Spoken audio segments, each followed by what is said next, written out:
नमस्कार, मी मृदुला जोशी पुरंदरे. मराठी ग्लोबल व्हिलेजमध्ये आपल्या सगळ्यांचं अगदी मनःपूर्वक स्वागत करते.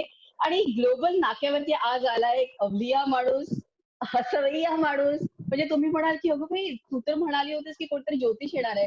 पण तुम्ही ज्या तऱ्हेनं आपण गंभीर अजिबात व्हायचं नाही. कारण ज्या तऱ्हेनं प्रत्येकाला आयुष्य सुखकर करायचं असतं, पण कोणीतरी आपल्याला हवा असतो एक मार्गदर्शक. तर गेले 25 वर्षांपासून देश-विदेशात लोकांना मार्गदर्शन करणारे आणि ज्योतिष विषयक जे कुतूहल आहे, त्याला एक शास्त्रीय दृष्टिकोन देणारे आणि आपण आयुष्य कसं सुखकर करता येईल, त्याचं मार्गदर्शन करणारे पंडित संदीप अवचट आपल्या बरोबर आहेत. संदीपजी, ग्लोबल नाक्यावरती खूप खूप स्वागत. येस, मनापासून धन्यवाद. हो, तुमचं सुद्धा सगळ्यांचं मनःपूर्वक एकदाचं स्वागत. कनेक्शन झालंय आपल्या सगळ्यांचं. आणि महत्वाचं म्हणजे इलिनॉइस वरून आपल्या बरोबर आहे विद्या जोशी. विद्या ज्यांचं ये नाव बात है. सगळ्यांनाच माहिती आहे. ग्रेट. विद्या पाक इन्साइट्सची तर प्रेसिडेंट आहेच, पण त्याचबरोबर बीएमएम नॉर्थ अमेरिका याची देखील प्रेसिडेंट आहे आणि तुम्हाला सगळ्यांना माहिती आहे की बीएमएमचं काय प्रस्थ आहे. आणि अशा प्रकारची धुरा तिने सांभाळली आहे. आणि हा विद्या, तुला आजही तुला धुरा सांभाळायची आहे बरं का. तुला तुझं ग्लोबल नाक्यावरती स्वागत. थँक्यू मृदुला आणि थँक्यू सो मच की मला या शो वरती तू बोलवलंस आणि संदीपजींबरोबर आपल्याला बोलण्याचा मला जी काही हो. संधी दिलीस सो थँक्यू. सो तर विद्या, मला एक सुरुवातीला म्हणजे तुझ्याकडे मी तर तुला सोपवणारच आहे, पण तरी मला संदीपजींना एक विचारायचं की संदीपजी, विद्या जोशी म्हणजे ज्योतिषी, मी पण मृदुला जोशी पुरंदरे ज्योतिषीच आहे. असे दोन हो. ज्योतिषी मिळून एका ज्योतिषाचा आज म्हणजे आम्ही एक प्रकारचं सँडविच झाल्यासारखं होतंय. तुम्हाला काय वाटतंय, हा संयोग जो काही जुळून आलाय ते कसे शक्य हो, झालं? अ, फक्त त्याच्यातला जो ती आहे तेवढाच तुमच्या दोघींमध्ये नाहीये. दोघींकडे जोशी आहे आणि त्याच्यातला जो ती आहे, बरं. तो माझ्याकडे रोखून बघतोय आणि मला त्या नेमक्या त्या पोझिशनचं उत्तर द्यायचंय. त्यामुळे आज 2 सिंहिणीच्या समोर बसलेल्या एखाद्या हा. कोकरासारखा मी फील करतोय. मला माहितीये की हे सगळं खूप वेगळं असतं, छान असतं, पण तरी सुद्धा मला खूप छान वाटतंय तुमच्या दोघींशी बोलून. कारण या दोन्ही क्षेत्रामध्ये आणि तुमच्या दोघींच्या क्षेत्रामध्ये तुमचा असलेला अनुभव आणि ज्या पद्धतीने आतापर्यंत रसिकांना तुम्ही अतिशय उत्तम पद्धतीने मार्गदर्शन केलेलं आहे, त्यांच्या समोर तुमचं ज्ञान मांडलेलं आहे. तर तुमच्या दोघींसोबत गप्पा मारायला मला मनापासून आनंद होतो. म्हणजे आमची मगाशी खिडकी घेताय का? बोलत असताना नाही, नाही. मगाशी बोलत असताना एकदा असं झालं की YouTubeवरची ती लिंक लागत असताना हम्म. एक मध्ये थोडीशी काहीतरी गडबड झाली. मला काहीच दिसेना पडद्यावर. मग तेव्हा मला हम्म. आठवलं की आम्ही ज्योतिषी लोक जी असतो ना, ती हम्म. मुहूर्ताला फार मानतो. आता हा जो 9:30चा नेमका मुहूर्त आहे, त्या मुहूर्तावर आपण सगळ्या जगाशी बोलतोय. जगातल्या अनेक देशातले अनेक रसिक मंडळी आपल्या समोर बसलेली आहेत आणि ते आपलं नशीब जाणून घ्यायला किंवा गप्पा मारायला उत्सुक आहेत. तर मुहूर्त हा एक फार महत्वाचा भाग ज्योतिषशास्त्रामध्ये आहे असं मला वाटतं. एक मेष राशीचा मनुष्य होता हम्म. आणि मेष राशीची माणसं कशी अतिशय तडक-फडक आणि अतिशय स्पष्टवक्ती असतात. त्यांना असं वेड्यासारखं काही चालत नाही. ते एक गाव दोन तुकडे करून मोकळे होतात कारण ती मंगळाची राशी आहे. तर हा. मेष राशीच्या माणसाला एकदा स्कूटर घ्यायची होती आणि तो बायकोला हम्म. म्हणला की मला स्कूटर घ्यायची आहे. बायको होती कर्क राशीची, अतिशय सहृदयी, प्रत्येक गोष्टीला भिणारी, एकदम पापभीरू. तर ती म्हणली हम्म. असं करा की तुम्ही संदीप अवचटांकडे जा आणि त्यांच्याकडनं एक छान मुहूर्त काढून आणा. म्हणजे मग ते तुम्हाला जी मोटरसायकल घ्यायची ती तुम्हाला लाभेल. तो म्हणला, "हे बघ माझ्याकडे पैसे आहेत. मला गाडी घ्यायची इच्छा आहे आणि मला काही मुहूर्त-बिहूर्ताची गरज नाही." असं म्हणून तो दिवाळीच्या ऐन अमावास्येला जाऊन गाडी घेऊन आला. गाडी घेऊन आल्यानंतर त्या बायकोने गाडीची पूजा करायच्या आधी नवऱ्याची पूजा करायला सुरुवात केली. म्हणली की आणायची होती तर नेमकी अमावास्येला आणली. दिवाळीच्या अमावास्येला कशाला आणली? मुहूर्त तरी विचारायचा होता. असं 4-5 वेळा मुहूर्त, मुहूर्त, मुहूर्त असं तिच्या डोक्यातनं आलं. मेष राशीचा मनुष्य एक 5 मिनिटं त्यांनी हे सगळं ऐकून घेतलं. मेष राशीच्या मंडळींचा मंगळ असतो, त्याचा पारा एका ठराविक पद्धतीपर्यंत ते चढू देतात आणि मग तो ब्लास्ट झाला, की हो. त्यातून एक अतिशय स्फोटक वाक्य बाहेर पडतं. तसंच हा. मेष राशीच्या माणसाने बायकोच्या डोळ्यात डोळे घालून बघितला आणि म्हणला, की "तुला सुद्धा मुहूर्त हा. बघूनच घरात आणली, पण पीस फॉल्टी निघायचा, तू निघालाच आहे ना. त्यामुळे मुहूर्त-बिहूर्त असं काही नसतं. मला करायचंय ते मी करणार." अच्छा, पण तुम्हाला सांगू का या इथे सगळ्या की आपला जो मुहूर्त केलाय, म्हणजे माझा नवराच हं, हं. बसलाय, तर तो पण मेष राशीचा बरं का. आणि तुम्ही जे सांगताय ते तंतोतंत मी असं अनुभवते आयुष्यामध्ये. सो आता तुम्ही मुहूर्तावरती आलाच आहात संदीपजी. तर त्या हो, हो. मुहूर्तावरून आपल्याकडे मुहूर्तावरून एक अतिशय महत्वाची गोष्ट होते ते म्हणजे लग्न. हो, बरोबर आहे. हो. सो लग्न आपण एका हो. विशिष्ट मुहूर्तावरती करतो. लग्नामध्ये अगदी. 2 लोकांच्या राशी आपण एकत्र जुळवतो आणि करेक्ट. 36 गुण जुळतात, कधी 32 जुळतात. तर तुमचं या सगळ्या विषयावरती काय म्हणणं आहे? म्हणजे खरंच ते 36 म्हणजे 36 गुण जुळलेली जी लग्न असतात, ती पण कधी-कधी हं, हं. नंतर त्यांचा घटस्फोट होतो आणि कधी-कधी हो, हो. पत्रिका जमत नसते. पण ते लग्न खूप यशस्वी होतं. तर लग्न राइट. आणि पत्रिका या 2 गोष्टींबद्दल तुम्ही काय सांगाल? माझं म्हणणं असं आहे, की पूर्वापारपासून आपल्याकडे राशी आणि त्याचं नक्षत्र या एकमेकांच्या असलेल्या ज्या कॉम्बिनेशन्स आहेत, त्या बघून आपल्या पूर्वाचार्यांनी आणि शास्त्रज्ञांनी काही ठराविक गोष्टी एकत्र बसवल्या आणि त्याचा एक अतिशय सुंदर तक्ता निर्माण केला. त्या तक्त्याच्या अनुषंगाने रास आपल्यापासून 6वी आहे का, 8वी आहे का, मित्र राशीत आहे का, शत्रू राशीत आहे का किंवा आपल्या बरोबर आहे का, या सगळ्या गोष्टींचा एक तक्ता केला. आणि रास आणि नक्षत्र याच्यावरनं त्याचं गुणमेलन अतिशय उत्तम पद्धतीने आपल्या पूर्वाचार्यांनी एका रेडी रेकनर सारखं आपल्या समोर मांडलं. पण हे जे गुण आहेत ते नुसते रास आणि नक्षत्रावरच होते. रास आणि नक्षत्र हे पत्रिकेत नेमकं कुठे पडलंय ते भविष्यानी योग्य पद्धतीने सांगितलंय, पण त्याच्याकडे आम्ही लक्षच दिलं नाही. आणि म्हणून व्हायला लागलं असं, की आपण जेव्हा गुणांबद्दल बोलायला लागलो त्यावेळेला फक्त रास आणि नक्षत्र एवढ्या 2च गोष्टी समोर आल्या आणि बाकीच्या इतर असलेल्या गोष्टींकडे आपलं लक्ष गेलं नाही.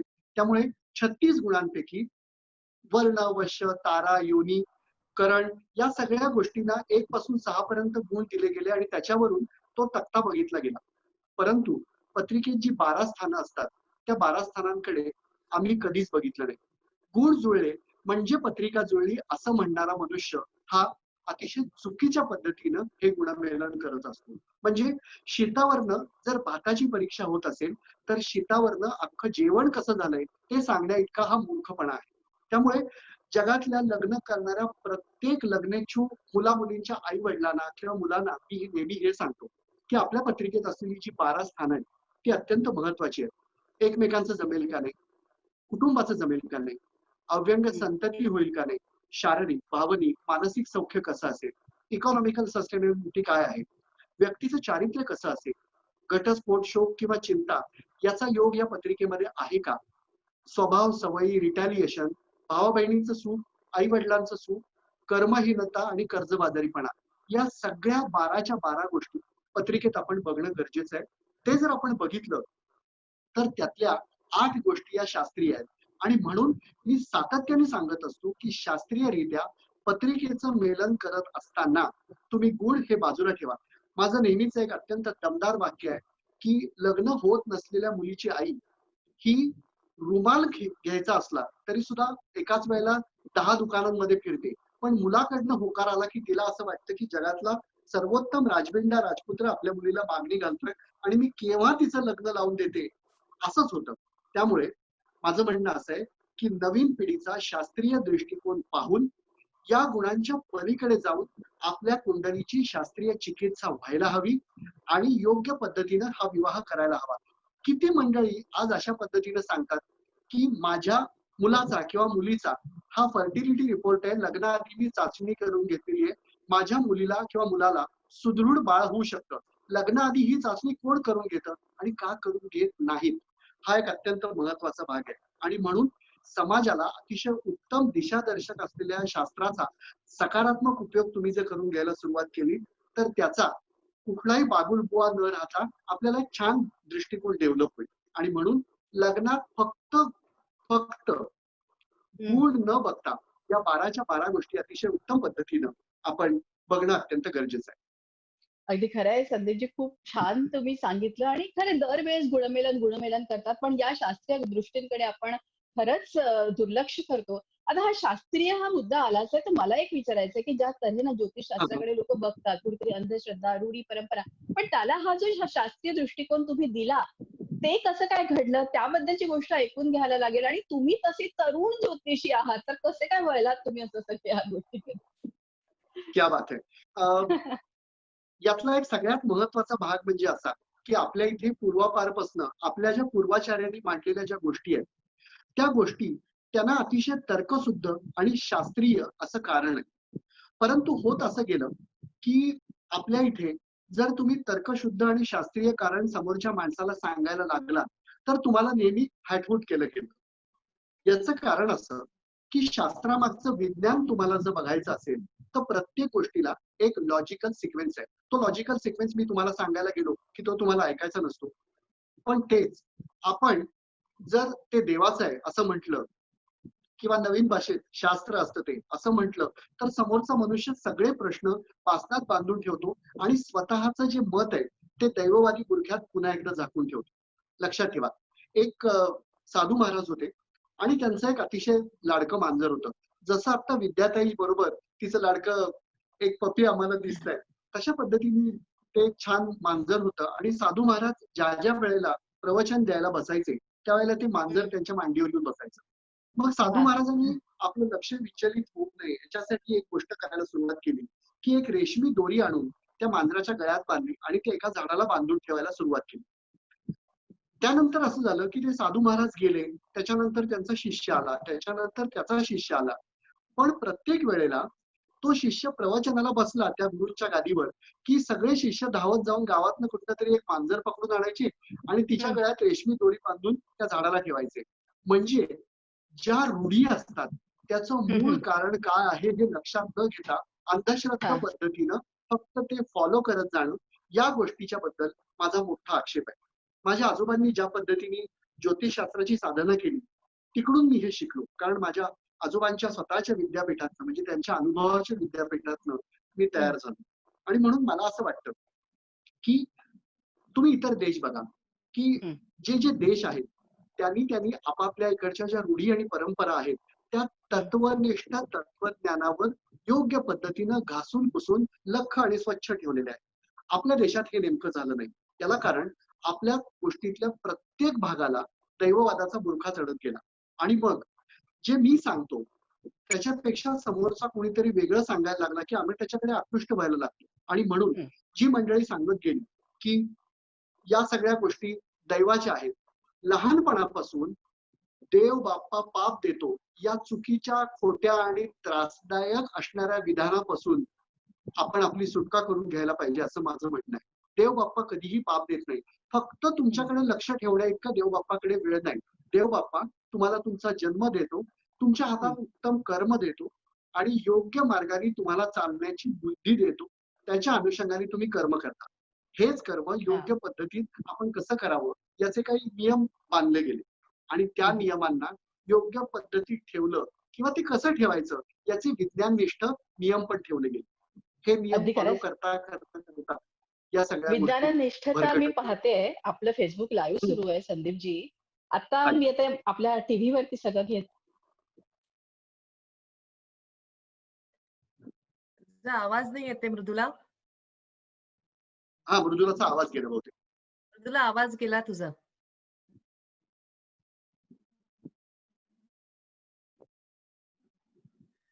आवाज गेला, आवाज नाही येते. तर्कशुद्ध गोष्टींची मांडणी सुरू करायला गेल्यानंतर माध्यम आवाज दाबतात हे आम्हाला माहिती होतं. पण फेसबुकवरच्या लाईव्ह वर सुद्धा असं होतं. हे जर असं होत असेल तर बहुतेक त्या कॅमेराला मंगळ बिंगळ असेल असं मला वाटतं. बहुतेक आज म्हणतात तसं तो जो कॅमेरा असेल त्याचा मुहूर्त चुकलेला आहे सध्या असं मला वाटतंय. त्याच्याप्रमाणे मृदुलाचा आवाज परत येईपर्यंत पुढचा एक प्रश्न तुम्हाला की बेसिकली आता आपण जे सगळ्या गोष्टी म्हणतो की राशीबद्दल तुम्ही बोलतायत की राशी आणि या सगळ्या गोष्टी की अनेक वेगवेगळ्या राशींचे वेगवेगळे स्वभाव, नंतर त्यांनी त्यांची जडणघडण या सगळ्याबद्दल तुमचं काय म्हणणं आहे? म्हणजे समजा फॉर एक्झाम्पल की बुध ग्रह त्याची रास म्हणजे माझ्या मते मीन आणि मिथुन, राईट का? म्हणजे मला तेवढं तुमच्या एवढं नॉलेज नाहीये पण तुम्ही नक्की करेक्ट करू शकाल. तर त्याच्याबद्दल तुमचं काय म्हणणं आहे आणि त्या राशींचे स्वभाव कसे, राशींमुळे कसे स्वभाव असतात माणसांचे आणि त्याच्या गमती जमती? यस, त्यातली एक गंमत तुम्हाला सांगतो. आपण जेव्हा जन्माला येतो तेव्हा आपल्या पत्रिकेमध्ये ज्या भागात चंद्र लिहिलेला असतो ती आपली रास असते. आपण ज्यावेळेला जन्माला येतो त्यावेळेला पूर्व क्षितिजावर असणारी ग्रहांची जी स्थिती असते ती स्थिती म्हणजे आपली पत्रिका असते. मृदुला तुम्हाला होप ऐकू येत आहे का? मला ऐकू येते. तुम्हाला येतोय माझा आवाज? येतंय. हो हो, आता आता येतंय. अगदी व्यवस्थित. वा वा होय. वा. थँक गॉड विज्ञानाला नमस्कार. Yes. तर मधला हा भाग ऑनलाईन आहे का परत तो हो हो, आपण विचारायला सगळे पाहिजे लाईव्ह आहे. रियालिटी Live आहे आहे, आता. Live right. आहे. तर आपण ज्या वेळेला जन्माला येतो त्यावेळेला आपल्या कुंडलीमध्ये पूर्व क्षितिजावर असणारे सगळे जे ग्रह असतात ती आपली पत्रिकेतली ग्रहस्थिती आणि त्यातला चंद्र ज्या राशीत असतो ती आपली रास असते. रास ही आपल्याला प्रातिनिधिक स्वरूपामध्ये मांडत असते. म्हणजे हे देह असेल तर या देहाचं नाव संदीप अवचट आहे, पण त्याचा विचार करण्याची क्षमता, त्याची जडणघडण, त्याची वैचारिक मांडणी, त्याची बोलण्याची पद्धत, या सगळ्या गोष्टींचा एक प्रातिनिधिक भाग असतो आणि तो म्हणजे असतो रास. तर ही रास आपली ज्या पद्धतीनं आपलं प्रतिनिधित्व करते त्याच्या अनुषंगाने काही पॉझिटिव्ह काही निगेटिव्ह असे गुणधर्म आपल्याला चिकटतात. तर गमतीदार पद्धतीने मला अगदी पहिलाच हा प्रश्न विद्यार्थ्यांनी विचारला की बुधाची रास. तर बुधाची रास एक तर असते मिथुन आणि दुसरी असते कन्या. बुध हा अतिशय व्यवहारी असणारा ग्रह आहे. बुधाकडे व्ययच्छेदक बुद्धी म्हणजे बरोबर सॅग्रिगेशन करण्याची कपॅसिटी त्या बुधाकडे आहे. प्रसन्न हजरजबाबीपणा किंवा उत्तम पद्धतीनं बोलण्याचं चातुर्य, अतिशय उत्तम अशी शैली यासारख्या गोष्टी ज्या आहेत त्या बुध देतो. व्यवहारातलं जी चातुर्य आहे आणि सांभाळून घ्यायची क्षमता आहे ती बुध या ग्रहाकडे. बुध अरे वा. हा बुद्धीचा ग्रह आहे आणि त्या बुद्धीच्या अनुषंगाने तो आपलं कर्म चालवतो. तर त्यांना 2 राशी दिल्या. ती पहिली रास आहे ती मिथुन रास दिली.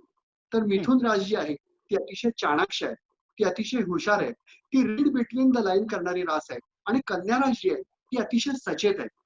योग्य पद्धतीनं प्रत्येक गोष्टीचं उत्तर आपल्याला आपल्या पद्धतीनं हवं तसं मिळत नाही तोपर्यंत कन्या रास शांत बसत नाही. मिथुन रास जर व्यवहारी असेल तर कन्या रास जी आहे ती चाणाक्ष आहे. मिथुन रास जर अग्रेसिव्ह असेल तर कन्या रास पोटात शिरून आपल्याला हवं ते काढून घेणारी आहे. अशा पद्धतीची व्ययच्छेदक लक्षणं या 2 राशींमधून आपल्याला दिसतात. एक विलक्षण गमतीदार किस्सा तुम्हाला मी सांगतो. कन्या राशीचा जो मनुष्य असतो त्याला प्रत्येक छोट्या छोट्या गोष्टींबद्दल खूप प्रश्न पडत असतात आणि मिथुन राशीच्या माणसाला प्रश्न पडतात पण त्याची उत्तरं तो योग्य पद्धतीने मिळाल्यानंतर जास्त खोलात शिरत नाही. पण कन्या राशीच्या माणसाचं असं अजिबात होत नाही. एक कन्या राशीचा माणूस होता. तो बस स्टॉपवर उभा होता आणि त्याच्या शेजारी मिथुन राशीचाच मनुष्य उभा होता. कन्या राशीच्या माणसाने इकडे तिकडे बघायला सुरुवात केली आणि त्याला हळूच असं लक्षात आलं की आपल्या शेजारी उभ्या असलेल्या माणसाचा एक डोळा खोटा आहे आणि तो नेमका मिथुन राशीचा मनुष्य होता. तर त्यांनी 2 मिनिटं त्या माणसाकडे निरखून बघितलं आणि 4 चौघात अत्यंत मोठ्या आवाजात त्या मिथुन राशीच्या माणसाला प्रश्न विचारला की तुमचा एक डोळा खोटा आहे का हो? तर मिथुन राशीच्या माणसाचा जनरली 4 चौघात अपमान करायचा नसतो कारण त्याचं उत्तर तो 100% वेगळ्या पद्धतीनं काढतच असतो. आणि म्हणून तो मिथुन राशीचा मनुष्य एकदम गडबडला आणि तो म्हणला की हो. मग त्या कन्या राशीच्या माणसाने त्याच्यावर प्रश्नाचा बडीमार केला कारण आपल्याला हवं ते काढून घ्यायचंय. मग त्यांनी बडीमार सुरू केला. म्हणला की हा डोळा कुठे बसून मिळाला? या डोळ्यातनं तुम्हाला दिसतं का? हा डोळा तुम्हाला धुता येतो का? आणि हा डोळा तुम्ही साफ कसा करता? तुम्हाला रात्री झोप लागल्यावर डोळ्याचं का? असे 1 ना 2 हजारो प्रश्न त्यांनी त्या मिथुन राशीच्या माणसाला विचारले. तो मिथुन राशीचा मनुष्य अत्यंत इरिटेट झाला. तेवढंच असं झालं की एक डबल डेकर बस आहे आणि डबल डेकर बस आल्यानंतर त्या मिथुन राशीच्या माणसाने 1 सेकंदात एक लोकविलक्षण अशी गोष्ट केली. त्यांनी चष्मा काढला, आपल्या खोबणीतनं तो डोळा काढला, तो असा वर फेकला आणि परत हातात झेलून तो डोळ्यात बसवला. मग त्या कन्या राशीच्या माणसाला अजिबात राहवलं नाही. तो म्हटला की हे हे हे हे तुम्ही काय केलं? मिथुन राशीच्या माणसाला अपमानाचा बदला घ्यायची ही एक अप्रतिम संधी होती. अत्यंत शांतपणे कन्या राशीच्या माणसाकडे बघत तो म्हणला, मी वरच्या बर्थवर जागा आहे का बघितली. अशा पद्धतीनं समोरच्या माणसाला निरुत्तर करण्याची याच बुधग्रहाची अतिशय 2 वेगवेगळी रूप अशा पद्धतीने आपल्याला सामोरी येतात, भेटतात आणि त्यांच्या स्वभावातनं अशा धमाल गमती जमती घडायला. तर मग आता हे सगळं तुमच्या अनुभवातून आलंय का? म्हणजे एखाद्याचं व्यक्तिमत्व बघितल्यावरती तुम्हाला एक अंदाज येतो का की ही रास ही अशी? हो 100%. याचं कारण असं की माझं नेहमीच म्हणणं असं आहे की हा अंदाज तर मला 100% येतोच पण माणसं वाचणं हा माझा एक अत्यंत आवडता आणि लाडका छंद आहे.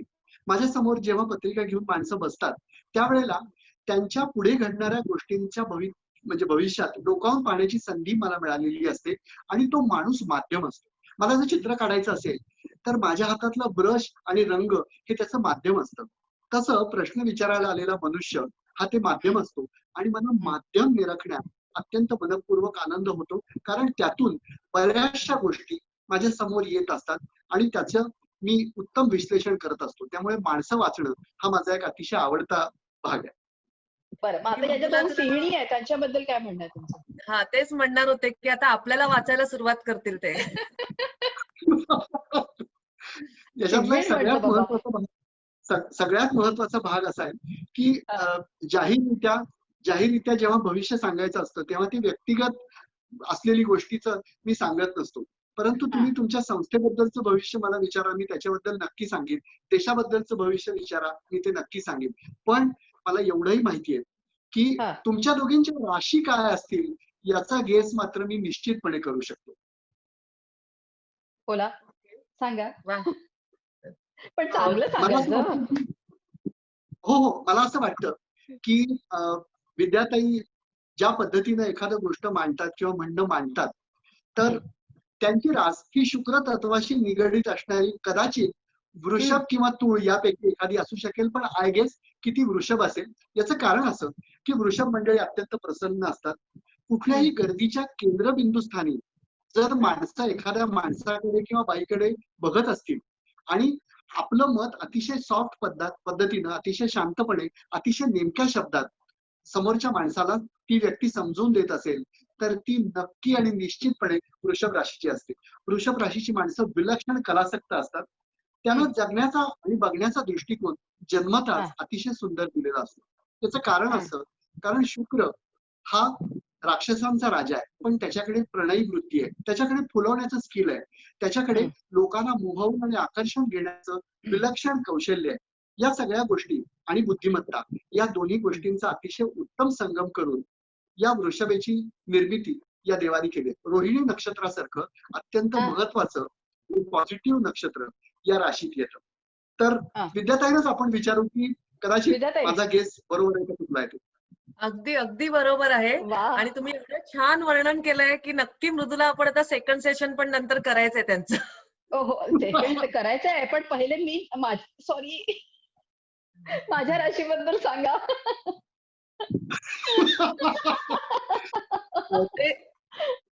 ही जी गोष्ट असते ना, काही राशी दिसायला शुक्रासारख्या असतात, पण त्या विचार हे पांडित्य आणि गुरुसारख्या करत असतात. त्यामुळे मला असं वाटतं की इदर धनु किंवा मीन यापैकी एखादी राशी मृदुलाची असू शकेल आणि आय गेस की मीन रास ही मृदुलाला अतिशय फिट ठरते. कारण संवेदनशीलता, शांतता, एखाद्या गोष्टीतून अतिशय चौकस बुद्धीने एखादा हवा तसा भाग काढून घेण्याची वृत्ती ही मीन राशीत असते. मीन राशीची माणसं ही अतिशय योग्य पद्धतीने रूढी आणि परंपरांशी जोडली गेलेली असतात.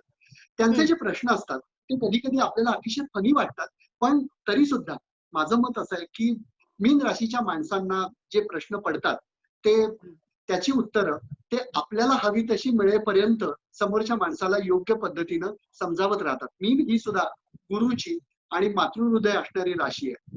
पण आय गेस की कदाचित मृदुलाची मीनच राशी असेल, कारण धनुरास या निगेटिव्हिटीकडे ती वळणारी रास नाही. थँक्यू. Back to Mridula. आणि वृषभ आणि मीन यांचं जुळणार का ते सांगा आता आम्हाला.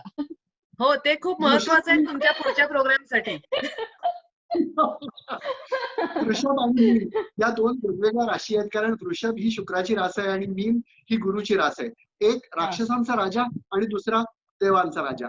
त्यामुळे हे दोघं जण जेव्हा एकत्र येतात तेव्हा ते दोघंही आपापला प्रभाव त्या परिक्षेत्रावर टाकून आपण योग्य कसे आहोत हे पटवून देण्याचा प्रयत्न करतात. त्यामुळे दोन्हीही राशी माझ्या दृष्टीने अत्यंत महत्वाच्या, कारण एकाकडे संजीवन विद्या आहे आणि दुसरीकडे संजीवन विद्या शिकवण्याची कला.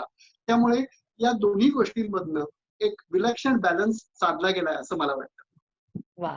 नक्की, मस्त. मला आता एकाचा प्रश्न विचारायचा आहे की तो अतिशय म्हणजे मी आज सकाळपासून त्याचा विचार करते आणि बघा मला उत्तर देता येईल का? तर कारण सकाळी सकाळी आज उठले, व्हॉट्सअप बघितलं, तर सुशांत सिंग राजपूतचं लाईक सुसायडल तो सगळी ती न्यूज होती सगळ्या व्हॉट्सअपवरती, वेगवेगळ्या हो. पोस्टवरती. आणि खूप खिन्न वाटलं कुठेतरी, म्हणतात तसं, की काय चाललंय या बरोबर. जगामध्ये. आणि मला Right. म्हणजे असं झालं, की मी परवाच त्याचा एक तो MS धोनी म्हणून मूव्ही बघत होते आणि मी छान काहीतरी हम्म. रवीकडे म्हटलं, की नाही हा छान आहे हा ऍक्टर वगैरे, आणि त्याचे like he has so much of Calibri आणि तो पुढे येणार आहे. Right. आणि एकदम 2 दिवसामध्ये किंवा 2-3 दिवसामध्ये म्हणजे आपण एका अशा वेगळ्या लेव्हलला त्या माणसाचा विचार करतो आणि त्या माणसाच्या मनामध्ये काय चालत असतं हे आपल्याला काहीच कळत नाही त्याच्या आयुष्यामध्ये. तर बरोबर.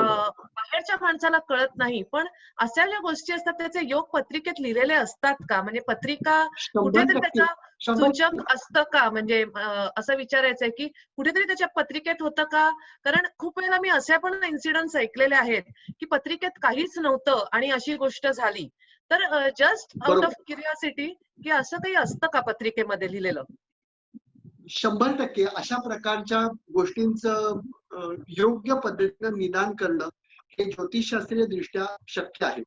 पण अशा वेळेला ज्या वेळेला अशा गोष्टी होतात, तर ही गोष्ट अपघाती आहे का स्वयंघाती आहे, या दोन्ही गोष्टींचा योग्य पद्धतीनं ज्योतिषाने ताळमेळ जर लावला, तर अशा पद्धतीत आपण मार्गदर्शन करू शकतो. आणि जर मला समोरच्या माणसाच्या पत्रिकेत असा जर योग दिसला, की भावनात्मक दृष्ट्या निराशेच्या गर्तेत जाऊन हा मनुष्य आयुष्याला कंटाळून आपलं आयुष्य संपवू शकतो, तर तशा पद्धतीनं त्या माणसाला त्या पद्धतीचं मानसशास्त्रीय दृष्ट्या आपण काउन्सिलिंग देतो आणि तशा हा. पद्धतीने त्याला सूचन करतो किंवा जवळच्या मंडळींना तशा पद्धतीने आपण सांगू शकतो.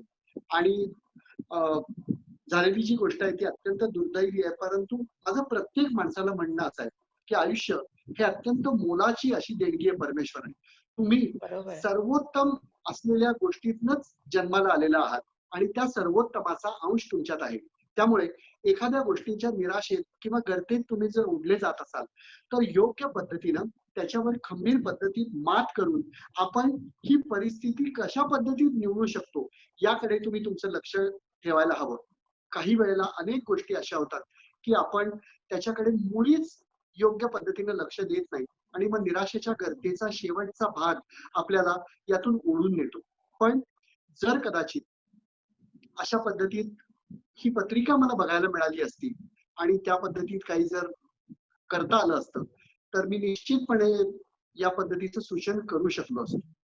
खरं आहे संदीपजी. इथे एक मला विचारायचं होतं, की जसं यांचं झालं, पण अशा अनेक जण तुमच्याकडे येत असतील, तुम्ही त्यांना मार्गदर्शन करत असाल. कितीतरी गोष्टी सिक्रेट तुम्हाला ठेवाव्या लागतील, नाही का? म्हणजे हो, काही हो. लोकं कदाचित तुमच्याजवळ आले देखील असतील अशा प्रकारच्या गोष्टी घ्यायला. बरं अशी काही उदाहरणं आहेत का, की ज्यांचं आयुष्य तुम्ही बदललंय? मी एकच गोष्ट सांगतो, की वृक्षारोपण आणि व्यसनमुक्ती या 2 गोष्टींचा अत्यंत महत्त्वपूर्ण असा भाग माझ्या आयुष्यात मी केला. हं. त्या गोष्टीसाठी जवळ-जवळ 25 वर्षातली एक 20 ते 22 वर्ष मी घालवलेली आहेत. अ, ज्योतिषी जे सांगतो ते लोक प्राणपणाने ऐकतात. ज्योतिषी आणि डॉक्टर यांनी जर एखादा उपाय सांगितला तर अतिशय योग्य पद्धतीने तो फॉलो केला जातो. तर जयसिंगराव गायकवाड नावाचे एक अतिशय उत्तम खासदार माझ्या संपर्कात आले आणि त्यांनी बोलता बोलता मला असं सांगितलं की संदीपजी, तुम्ही जर लोकांना असं सांगितलं की तुमच्या राशीत ही नक्षत्रातली अमुक अमुक झाडं आहेत आणि ती झाडं तुम्ही लावा आणि त्याचा निश्चितपणे आपल्या अख्ख्या पृथ्वीला फायदा होईल, तर लोक ती नक्की लावतील. आणि हा एक विलक्षण विचार त्यांनी माझ्या डोक्यात पेरला. तो विचार मला मिळता क्षणी माझ्या लेटर हेडवर मी तातडीने तशा ओळीत छापून घेतल्या की आपल्या नक्षत्राची किमान 5 झाडं याचा उपाय म्हणून आपण लावावं. मी जर वर्षभरात साधारणतः एखाद लाख लोकांना भेटत असेल, तर त्यातल्या फक्त 10% लोकांनी 5 झाडं लावली तरी माझा हेतू सिद्ध होतो. मी कुणाचं नशीब बदलू शकत नाही. या बाबतीत मला सगळ्या रसिक प्रेक्षकांना ही पण गोष्ट सांगायची आहे की इतर मंडळी जो चॅलेंज घेतात त्या चॅलेंजच्या मी अगदी विरुद्ध असणारा ज्योतिषी. इतर ज्योतिषी सांगतात सौतन दुःख, बरं. प्रॉब्लेम, घटस्फोट, हो. संतती कमुक हे जे काय त्याचा 5 मिनिटात आम्ही तुम्हाला बदल करून देतो, तुमचं नशीब बदलून देतो. मी तुमचं नशीब बदलू शकत नाही. परंतु अशा प्रकारच्या काही सकारात्मक उपायांनी किंवा अशा प्रकारच्या सकारात्मक आणि विधायक उपक्रमांनी मी तुमच्या आयुष्याला एक वळण लावून देऊ शकतो. आणि अशी वळण लावल्यानंतर माझ्याकडे काही हजार जणांच्या सुखी संसाराची अशी पत्र आहेत की संदीपजी, तुम्ही उपदेश केल्यानंतर या माणसांनी दारू सोडली आणि या व्यसनमुक्तीचं आणि वृक्षारोपण या 2 गोष्टींच्या माध्यमातून मी माझं आयुष्य सफल आहे असं समजतो. कारण तितके हजार संसार आज माझ्या नावाने अत्यंत आनंदाने सांगत असतील की संदीप दादांकडे गेलो आणि आमच्या घरातल्या कुटुंबाचा दारूपासून मुक्ती मिळाली आम्हाला आणि एक नवीन भाग सुरू झाला. हा संदीपजी, आणि मला आता तुम्ही रसिक प्रेक्षक म्हणाले, मी सगळ्यांना थोडंसं हाय हाय करते. अश्विनी जी आहेत कंठी, त्यांनी सुद्धा म्हटलंय की मी पण मीन राशीची आहे आणि त्यांना खूप आनंद झालाय, त्यांनी हाय केलंय.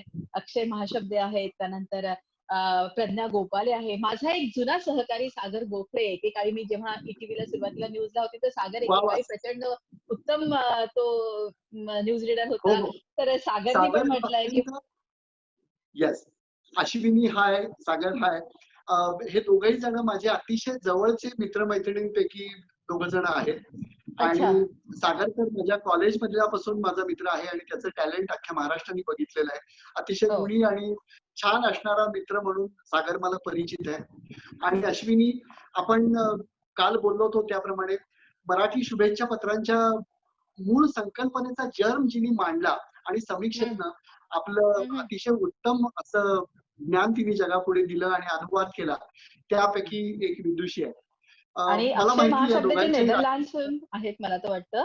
ते आपल्याला नेहमीच हो म्हणजे हो. आपल्या मराठी ग्लोबल व्हिलेजचे तर ते एक सदस्य आहेतच, हा एक महत्त्वाचं ते काम करत असतात. राईट पण त्यांच्या देखील शुभेच्छा खूप आहे. खूप जणांची नावं खूप जण आहेत. मी प्रत्येकाचं नाव नाही घेत आहे, पण खूप खूप धन्यवाद. Right right. आपण ते घेऊ नाही शकणार. राईट. हां, मस्त. हां. तुम्ही आता राजकारणावरती आलाच आहात संदीपजी, तर मला एक गोष्ट हो हो. विचारायची आहे, की हा हा. आम्हाला थोडंसं राजकारणातली व्यक्तिमत्व, त्यांच्या राशी आणि त्यांचे किस्से हा पण एक भाग सांगा.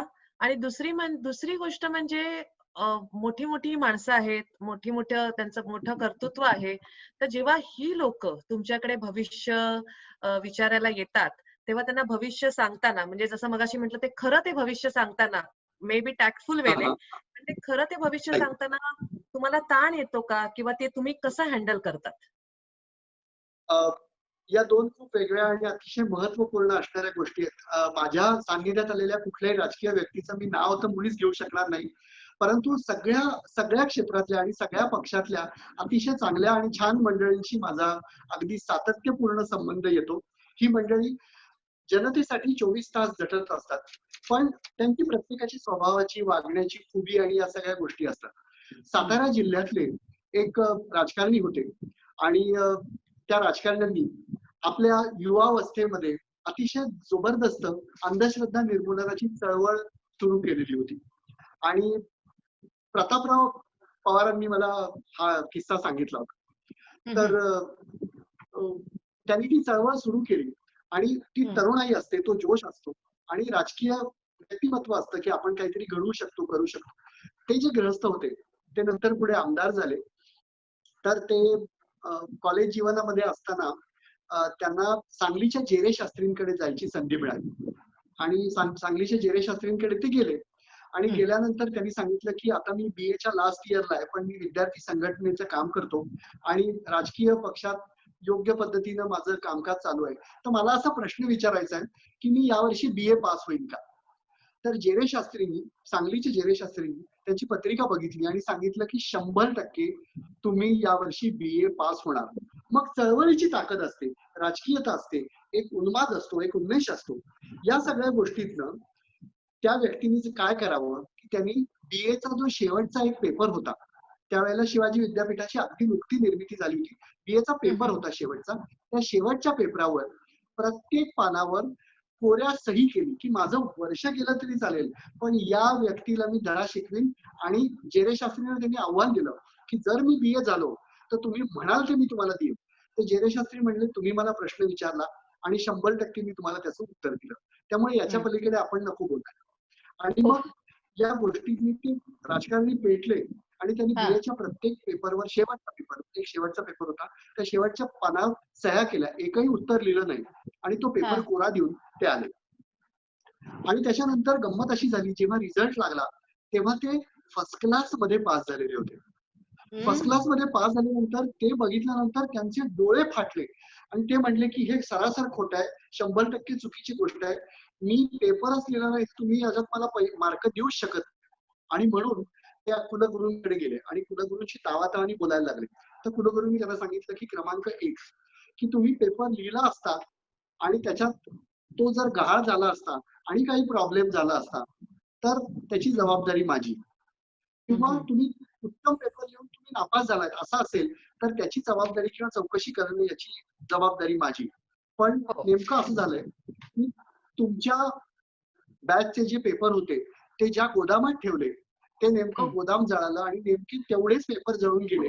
आणि मग विद्यापीठाच्या कार्यकारिणीने असा निर्णय घेतला की मागच्या वर्षी या विषयात जेवढे मार्क असतील तेवढे सरासरीचे मार्क देऊन या विद्यार्थ्याला पास करावं. असं होऊ शकत नाही की हा विद्यार्थी अख्ख्या आयुष्यभर त्या परीक्षेत नापास होतोय आणि शेवटच्या परीक्षेत तो पहिला येईल. त्याचा आधीचा जो रिझल्ट असेल त्याच्या अनुषंगाने आम्ही हे मार्क दिले. आणि एखादी गोष्ट जर योग्य असेल तर ती योग्य का झाली हे तुम्ही आम्हाला विचारू शकत नाही, ती अयोग्य असेल तर ती अयोग्य का झाली हे तुम्ही मला विचारू शकता. आणि मग आयुष्यभर त्या माणसाने आपल्या पदवी मागे जळका BA अशी पदवी लावली. हा त्यातला एक गमतीदार किस्सा आहे. अनेक राजकारण्यांशी माझे भेटीचे आणि असे योग आले.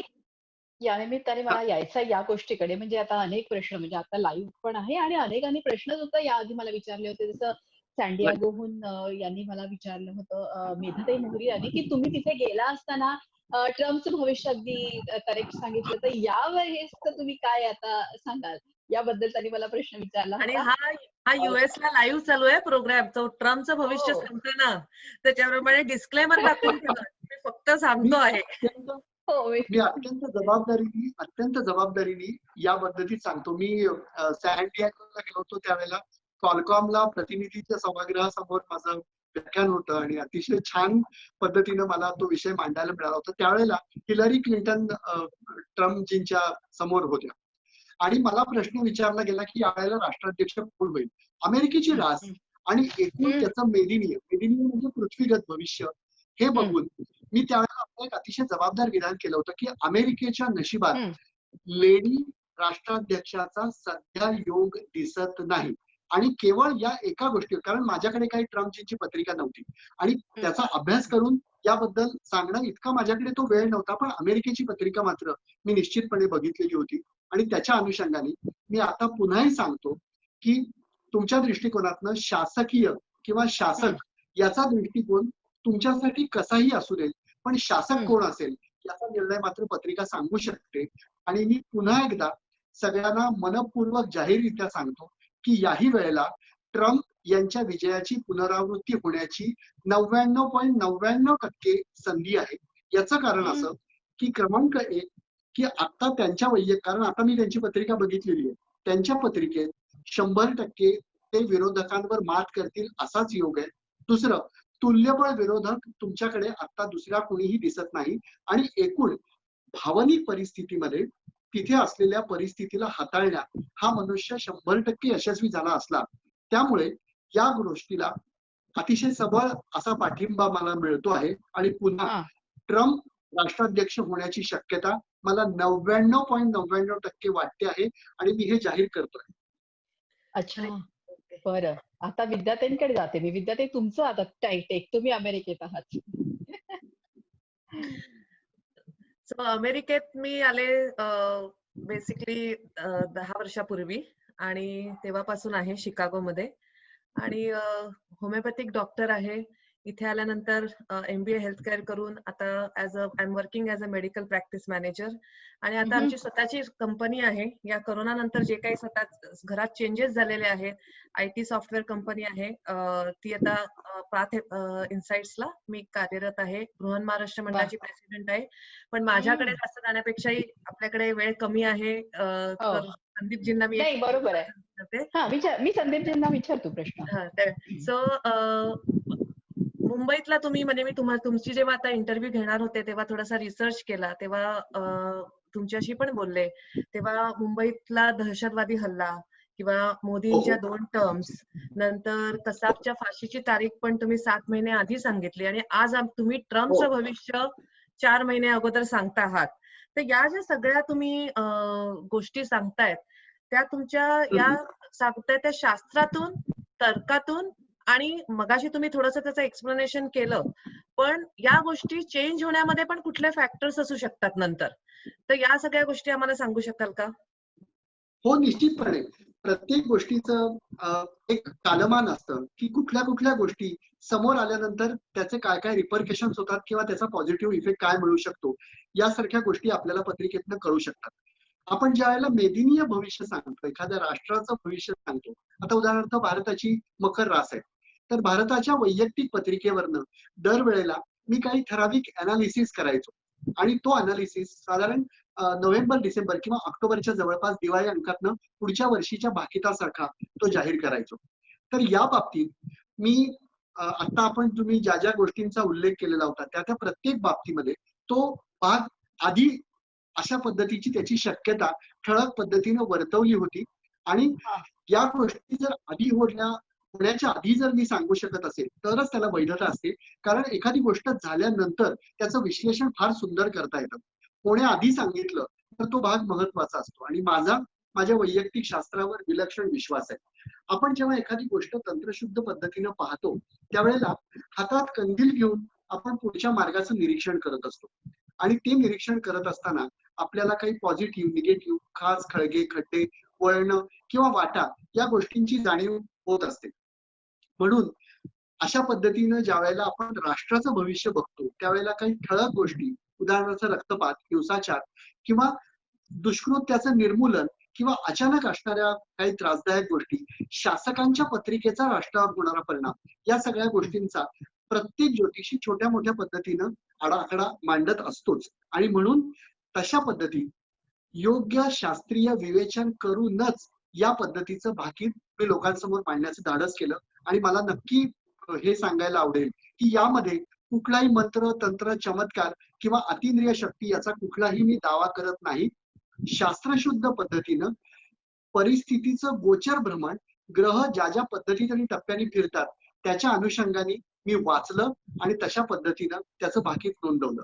ही गोष्ट योग्य पद्धतीनं करत असताना एक तुमची ठाम समजूत असते आणि आधीच्या असलेल्या गोष्टींचा एक अनुभव सिद्ध असणारा भाग तुमच्या बरोबर असतो. त्यामुळे या दोन्ही गोष्टींचा मला खूप फायदा झाला आणि ही भाकीत मी समाजापर्यंत पोहोचवू शकतो.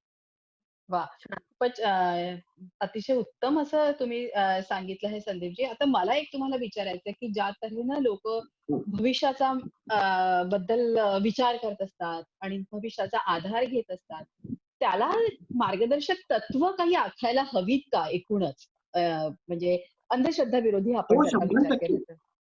100% हा अतिशय उत्तम असलेला प्रश्न आहे. म्हणजे उदाहरणार्थ प्रत्येक भविष्य बघायला येणाऱ्या माणसाला हे ठाऊक असायलाच हवं की ज्योतिषी, तुम्ही जर एखादी प्रश्न उदाहरणार्थ मृदुलांनी मला विचारलं की संदीप मी कॅनडाला जाऊ शकणार आहे का, तर तिची पत्रिका बघून मी योग पाहू शकेन की आता परदेश गमनाचा योग आहे. पण ही गोष्ट मी मृदुलाला सांगितल्यावर अमुक इतक्या रुपयाचं तिकीट अमुक एका ठराविक कंपनीकडनं विकत घेऊन इतके वाजता ती जर विमानतळावर आपली बॅग भरून योग्य कागदपत्र, व्हिसा, पैसे आणि वेळेचं गणित आखून ती तिथे गेली तर येणारं विमान तिला कॅनडाला घेऊन जाईल एवढं मी नक्की सांगू शकत असतो. परंतु मी तुला कॅनडा इथे आणून देऊ शकत नाही. सर्वाधिक महत्वाची असणारी गोष्ट अशी की मी तर तुम्हाला भारत इथे कर्मात आणून नाही देऊ शकत तुम्ही मला.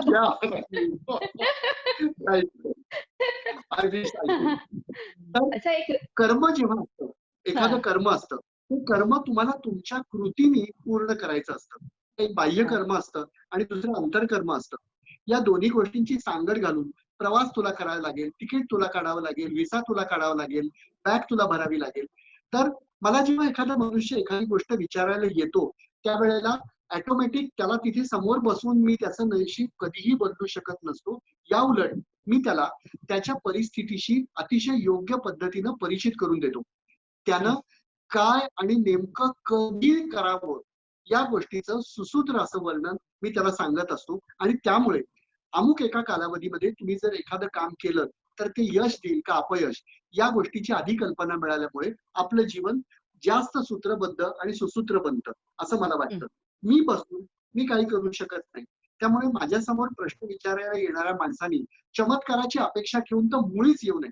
कारण एकदा गोंदवलेकर महाराज अतिशय प्रेमाने म्हणले होते की कुठलाही मनुष्य तंतोतंत 100% भविष्य सांगू शकत नाही. कारण इथून तुमच्या घरापर्यंत पोहोचेपर्यंत सुद्धा परिस्थिती काय आहे ती 10 दिशांनी बदलू शकत असते. त्यामुळे एखादं गोष्ट होईल असं मी वर्तवत असलो तरी त्याला अनेक गोष्टींची कारणं अवलंबून असतात आणि ती कारणं तशीच्या तशीच राहतील याची गॅरंटी मी देऊ शकत नाही. त्यामुळे समोरच्या माणसाने सुद्धा हा विवेक ठेवायला हवा. संदीप अवचटनं मी जर ज्योतिष विचारलं तर त्या पद्धतीने तसंच सकारात्मक आणि योग्य दीर्घ काम मी करेन आणि मग मला यश मिळेल. अच्छा, एक आता प्रश्न आलाय अमरेंद्र भोळे म्हणून. What is prediction about corona बद्दल? आणि हेच एक रवींद्र कुडाळकर म्हणून आहेत, त्यांनी देखील हाच मला प्रश्न आधीच मेसेंजरने विचारला होता. अनेक म्हणजे नियती प्रारंभ म्हणजे काय, कोरोना विषयी तरी. माझ्या फेसबुकवर माझ्या मनातला पण तो प्रश्न आहे की करोनाचं काय. राईट. माझ्या फेसबुकवर मी साधारणतः 23 किंवा 24 मार्चला करोना बद्दलची एक भविष्यवाणी टाकली होती की आता सध्याच्या एकूण असलेल्या कालावधीमध्ये धनुराशीत झालेल्या षडग्रहीमुळे आणि राहू मंगळाच्या दाहयोगामुळे या प्रकारचा दाह आणि अनाकलनीय असा रोग या संपूर्ण जगात पसरला गेला. त्याची जी तीव्रता आहे ती तीव्रता साधारणतः 30 जुलै या कालावधीपर्यंत थोडी थोडी कमी होईल आणि भारतात साधारणतः 19 सप्टेंबर पर्यंत या रोगाची तीव्रता आहे ती निश्चितपणे ओसरलेली असेल. पण हीच तीव्रता अमेरिकेत ओसरण्यासाठी साधारणतः फेब्रुवारी पर्यंतचा कालावधी जावा लागू शकेल. कदाचित डिसेंबर 2020 ते फेब्रुवारी 2020 या कालावधीमध्ये अमेरिकेत या रोगाचा प्रादुर्भाव जरा जास्त बघायला मिळू शकतो. कदाचित युद्धजन्य परिस्थिती, कलह, वितंडवाद किंवा नैसर्गिक प्रकोप यासारख्या गोष्टींनी अमेरिकेला काही त्रास.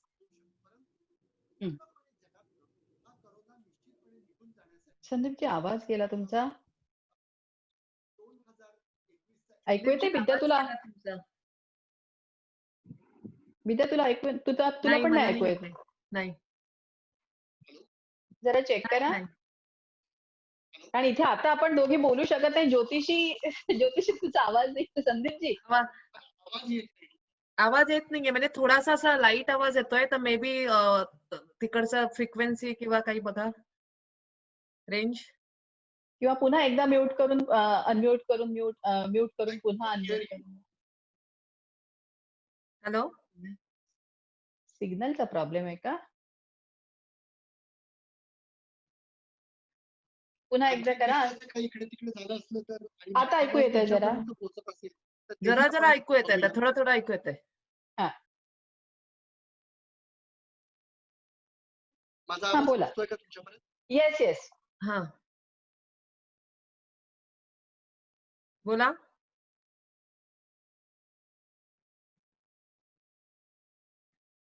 आता तुम्ही ऐकू शकताय का? हो येतोय पण थोडा डिस्टर्ब होऊन येतोय. तुम्ही तोपर्यंत ते जरा म्यूट अनम्यूट करा, तोपर्यंत मी मृदुलाशी गप्पा मारते. सो मगाशी आता संदीपजी म्हणत होते कॅनडाचं आणि मृदुला. तुमचा आवाज माझ्यापर्यंत पोहोचू शकत नसल्यामुळे आवाज मला आवाज येत नाहीये तुमचा. हो अच्छा. आता पण नाही येतंय? आता येतोय आवाज? मला एक 20 सेकंदाची खरं तर हे आहे म्हणजे 20 सेकंदांनी ऐकू येईल पण तरी बघा ऐकू येतंय का? तुम्हाला माझा आवाज येतोय का? आता येतोय. आता येतोय. आमचा येतोय? हॅलो, आता येतोय आवाज. हॅलो, हो आता येतोय. हा राईट. बोला. राईट. हा मधला प्रश्न जो होता आपण अमेरिकेच्या बद्दल बोलत होतो तर साधारणतः फेब्रुवारी पर्यंत म्हणजे फेब्रुवारीच्या मध्यापर्यंत जगावरचं हे सावट निश्चितपणे निघून जाईल आणि मी सातत्यपूर्ण प्रार्थना करत असतो त्या विश्वशक्तीकडे की जिच्याकडे अमाप शक्ती आहे की संपूर्ण जगावरचं सावट हे दूर व्हावं आणि लोकांना अतिशय आनंदाने आणि उत्तम पद्धतीने काम करायला मिळावं. पण अमेरिकेतली ही अशी परिस्थिती असेल, तर भारतातला हा जो ताण आहे, तो साधारणतः सप्टेंबर पर्यंत निश्चितपणे कमी होईल. हो, खरंय. म्हणजे सो खरंच हे प्रत्येक देशात ऐकून पण बरं वाटलं. म्हणजे आज खरंय. आता म्हणतात तसं ना, की अशी जगभर परिस्थिती निर्माण झाली आहे, की असं जरी कोणी सांगितलं, की अगं 2 महिन्यामध्ये बाहेर जाता येईल, एकमेकांशी भेटता येईल, तरी आता त्याची किंमत कळली आहे, की पूर्वी माणसांना भेटण्याची काय किंमत होती. तर आता खरंच मनातून हां. एकदम बरं वाटतं आणि खूपच छान वाटलं. तर मगाशी मृदुला येस. तुला मी विचारते, मगाशी ते हां. कॅनडाबद्दल बोलत होते, मृदुला कॅनडाला, टोरंटोला येणार का वगैरे. तर तू थोडंसं तुझ्याबद्दल सांग ना, की काय कशी आलीस इकडे आणि तू काय करतेस? अच्छा. मी तर ॲक्चुअली माझं बरंचसं म्हणजे जसं तसं माझं मी नागपूरची. माझं शिक्षण खरं तर सायन्स ग्रॅज्युएट मी केलं, बी-एससी, एम-बी-ए केलं. मला स्वतःची इंडस्ट्री टाकावी वगैरे असं एक स्वप्न होतं. पण ते काही पूर्ण नाही झालं. पण at the same time news देणं वगैरे माझी हॉबी होती आणि नागपूरला सिटी केबलला मी न्यूज द्यायचे. पण एकदा ई-टीव्ही मराठी या चॅनलला मी एक फायनान्स बजेट बघत होती, जयंतरावांचं आणि मला एकदम ई-टीव्ही बद्दल अट्रॅक्शन वाटलं. मी त्यांना फॅक्स केला आणि त्यांनी लागलीच मला बोलावून घेतलं. म्हणजे ग्रह कसे बदलतात. म्हणजे मॅनेजमेंट टू एकदम मी मीडियामध्ये प्रवेश केला. मला जरा एम-एमचं जास्त दिसतंय कारण माझं म्युझिक हे पण एक फील्ड होतं. मी सतार पण वाजवते. पण आणि ॲट द रास सेम पण टाईम तुझी भिन्न आहे. त्यामुळे हो, एम-एम आहे. तेच. खरंय, खरंय. आणि आपलं मराठी पण एमच आहे. त्यामुळे या. एम बद्दल तर मग मी ई-टीव्हीला जॉइन केलं. तिथे 7 वर्ष होते मी हैदराबादला, रामोजी फिल्म सिटीला. मग झीने 24 तास चॅनल सुरू केलं. News channel. पूर्वी कसं एंटरटेनमेंट आणि न्यूज एकत्र असायचे. त्यांनी आता 24 तास न्यूज. मग मी माझा पूर्ण मोर्चा मुंबईला आले होते मी आणि 2017च्या शेवटपर्यंत मी झी 24 तासला होते. मग माझे मिस्टर इकडे प्रमोशन म्हणजे तो इथे होता 2011 पर्यंत आणि तो पुन्हा 5-6 वर्षांनी जाऊ असं म्हणायला लागला. तर मी म्हटलं चला ग्लोबल सिनेरिओ बघूया आणि तुला सांगते ना विद्या खरंच आज सुरुवातीला माझा नकार होता. पण ज्या तऱ्हेनं मी त्याच्याबरोबर आली, त्याचं ऐकलं आणि हा जो ग्लोबल सिनेरिओ मी बघते आणि तुमच्यासारख्या लोकांची माझी भेट होते. जे खरोखरच मराठी कल्चर जपण्यासाठी किती प्रयत्न करतायत आणि हे बघून मला एवढा आनंद होतोय. अगं कालच साधा मी एक फोटो टाकला होता. त्यात मी बघते, की इतक्या विविध देशातून मला प्रतिक्रिया आल्या आणि तिथेच मला तो मराठी ग्लोबल विलेज काढण्याचा आनंद झाला. खरंच आहे. अगदी म्हणजे मान्य आहे, की अमेरिकेमध्ये आणि सगळीकडे आता जे काही मराठी कल्चर आणि मराठी पण पुढे जातंय, तर त्याच्यामध्ये खरंच आनंद आहे, की सो संदीपची मी परत तुमच्याकडे येते. तर या. मगाशी तुम्ही मिथुन राशीबद्दल बोलत होतात आणि मिथुन रास ही थोडीशी मला जास्त आवडीची आहे, कारण माझ्या नवऱ्याची रास मिथुन आहे. तर मिथुन राशीबद्दलचा काही किस्सा किंवा काही एखादी गोष्ट किंवा मिथुन रास कशी असते म्हणजे आपण नंतरच्या सेशनमध्ये वेगवेगळ्या राशींवरती जाणारच आहोत. पण आता आपण ज्या काही 2-3 राशींबद्दल डिस्कस करतोय तर मला मिथुन बद्दल ऐकायला नक्की आवडेल.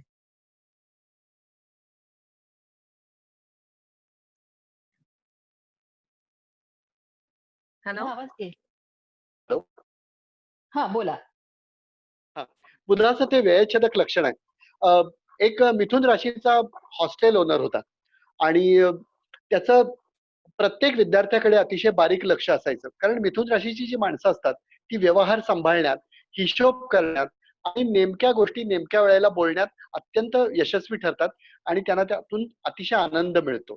तर मिथुन राशीचा एक हॉस्टेल ओनर होता आणि हं, हं. त्याचं प्रत्येक विद्यार्थ्याकडे छान लक्ष असायचं. तर हं. त्या हॉस्टेलमध्ये राहणारा एक विद्यार्थी होता आणि त्याच्याकडे नेहमी मुली त्याला भेटायला यायच्या हॉस्टेलवर आणि हं. प्रत्येक वेळेला आला की तो सांगायचा की काका ही माझी चुलत बहीण आहे, काका ही माझी आत्ते बहीण आहे, काका ही माझी अगदी जवळची बहीण आहे.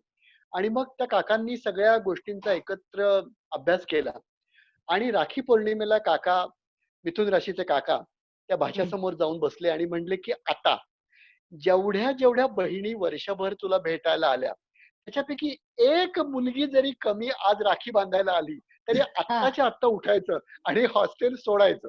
हं. त्यामुळे मिथुन राशीची माणसं ही अशा पद्धतीनं अनाकलनीय वागतात. मिथुन राशीचे नवरे हे फार डेंजरस असतात. म्हणजे उदाहरणार्थ जर भाजीत त्यांना केस सापडला तर ते हां. अजिबात बायकोला बोलत बिलत नाहीत बरं का. ते असा केस हां. हळूच त्या याच्यातनं उचलतील आणि म्हणतील की डोकं चालवून आज पहिल्यांदा स्वयंपाक केल्यासारखा वाटतोय असं म्हणून तो केस हं. बाजूला टाकतील. त्यामुळे समोरच्या माणसाला जे काय कळायचं ते 100% कळतं आणि हा. जिसका उसको बहुत अच्छी तरह से मिलता है. त्यामुळे मिथुन अच्छा. राशीचं हे फार छान लक्षण आहे. बरं, मग तर आता तुम्हाला कुठली रास आवडते? हाही एक प्रश्न आहेच माझा. कुठली ईर्षा रास आहे? माझं असं मत आहे की मी ज्योतिषी असल्यामुळे माझ्याकडे असा अ, टक्केवारीत मी बोलू शकत नाही, पण मला सगळ्याच राशी मनापासून आवडतात आणि हो. माणसाचं म्हणाल तर माणसाचं हा. स्वतःच्या राशीवर फार प्रेम असतं. त्यामुळे हो. अर्थातच मला माझी रास फार आवडते. तुमची रास हा. सांग म्हणजे सांग. आता हां, हां. ती माझ्याकडून ती नाही, अपेक्षा आपल्याशी करू नका जमतंय कारण विद्या, मगाशी आपल्याशी जमतंय. त्यामुळे तू आमच्याशी तशी बघ. जमणारी असणार आणि आपली रास चांगलीच आहे अगं मृदुला म्हणजे आपल्या राशीशी सगळ्यांशी जमतं. हो. बरोबर आहे. नाही पण हा हे पण हे असा हे हळवा बायकोवरती ज्या तऱ्हेनं तुम्ही प्रेम करता, इतकं कुटुंबाबद्दलचं तुमचं प्रेम आहे, तिथून तिथे मला एक आठवत आहे की तुमची कर्क असावी. अ, मला काय वाटतं, की आपण इथे भूमिकांची थोडीशी अदलाबदल करतो आहे, असं मला वाटायला लागलं. म्हणजे मी तुमची ज्योतिषाबद्दल मुलाखत घेतोय, असा आम्हाला मला जो आम्हाला फील असं मृदुलानी दिला. कारण आम्हाला प्रत्येक एका पोस्ट सेशन मध्ये मध्ये असं वाटायला संगीताचं नाव लागलेलं हे आहे असतंच. हा. आम्हाला हो, एका सेशन संगीतच. मध्ये असं वाटतंय आता की आम्ही पण भविष्य सांगू शकतो. हो, तुम्ही निश्चितपणे भविष्य सांगू शकता आणि माझं स्वतःचं वैयक्तिक भविष्य घडवण्यात माझ्या बायकोचा फार मोठा मोलाचा वाटा आहे. कारण ज्यावेळेला हे भविष्य सांगायला मी सुरुवात केली, त्यावेळेला माझं वय 30 होतं, मगाशी तुम्ही म्हणलात तेव्हा.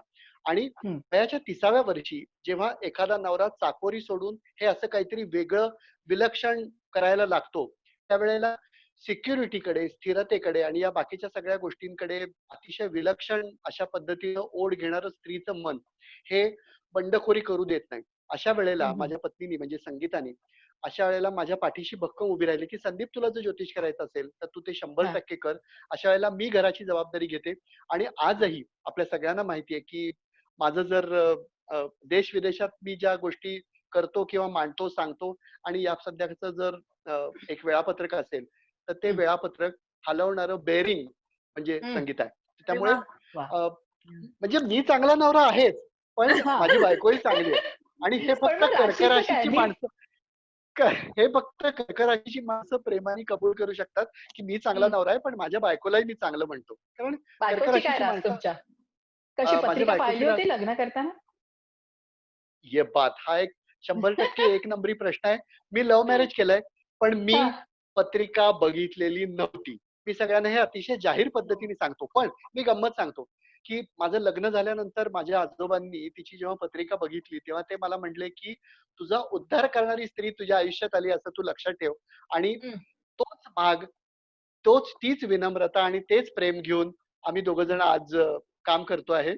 आणि कुंभ आणि कर्क आमच्या दोघांमध्ये या बाबतीत अनेक वेळा असं बोलणं होतं, की हं. कुंभ हं.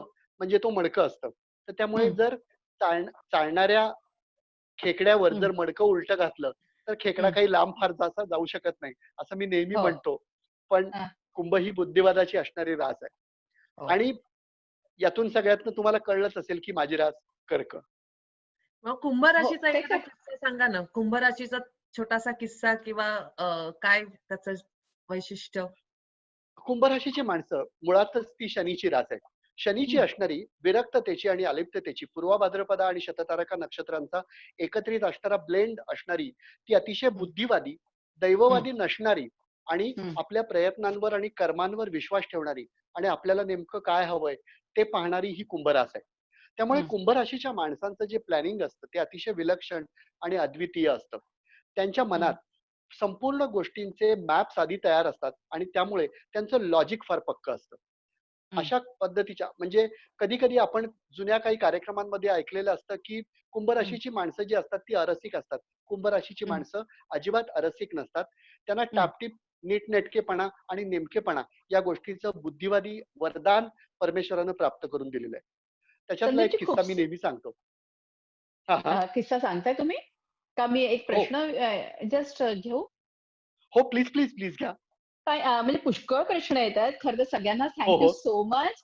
पण एक येस. महत्त्वाचा प्रश्न असा आहे, की त्यांनी असं विचारलंय, की सध्या कोरोनामुळे सगळे इतके अँक्शियस झाले ना, घाबरले एक प्रकारचे. तर बरोबर. अशा हो, हो. वेळेस डिव्होशन म्हणजे देवाची पूजा हा एक हो, मार्ग हो. असू शकतो.